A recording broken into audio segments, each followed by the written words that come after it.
नमस्ते गणपतये त्वमेव प्रत्यक्षं तत्त्वमसि त्वमेव केवलं कर्तासि त्वमेव केवलं धर्तासि त्वमेव केवलं हरतासि त्वमेव सर्वं कल्पितं ब्रह्मासि त्वं साक्षादात्मासि नित्यं निजं वच्मि सत्यं वच्मि अवत्वं माम् अववक्तारम् अवश्रोतारम् अवदातारम् अवधातारम् अवानुजानमवशिष्यम् अवपश्चातात् अवपुरस्तात् अवोत्तरातात् अवदक्षिणातात्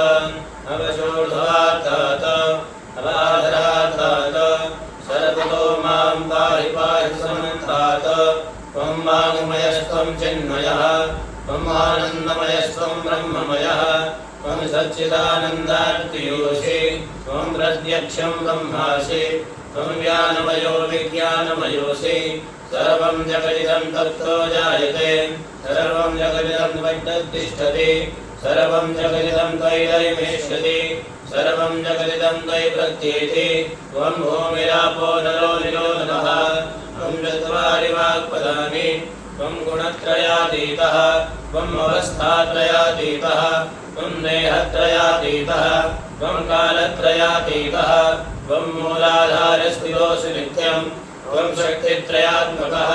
त्वां योगिनो ध्यायन्ति नित्यं त्वं ब्रह्मा त्वं विष्णुस्त्वं रुद्रस्त्वं इन्द्रस्त्वं अग्निस्त्वं वायुस्त्वं सूर्यस्त्वं चन्द्रमास्त्वं ब्रह्मभूर्भुवस्वरो वरादिं पूर्वमुच्चार्य वर्णादिस्तदनन्तरम् अनुस्मारः परतरः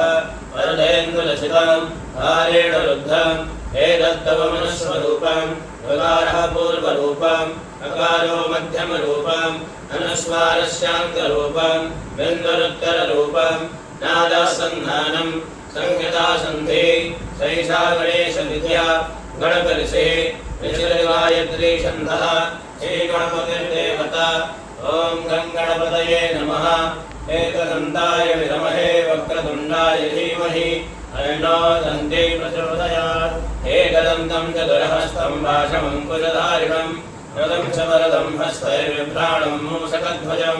रक्तं लम्बोदरं शूर्पकर्णकं रक्तवाससं रक्तगन्धानुलिप्ताङ्गं रक्तपुष्पैः सुपूजितं भक्तानुकम्पिनं देवं जगत्कारणमच्युतम् आविर्भूतं च पश्चादौ प्रकटे पुरुषात् परम् एवं ध्यायति यो नित्यं स योगी योगिनां वरः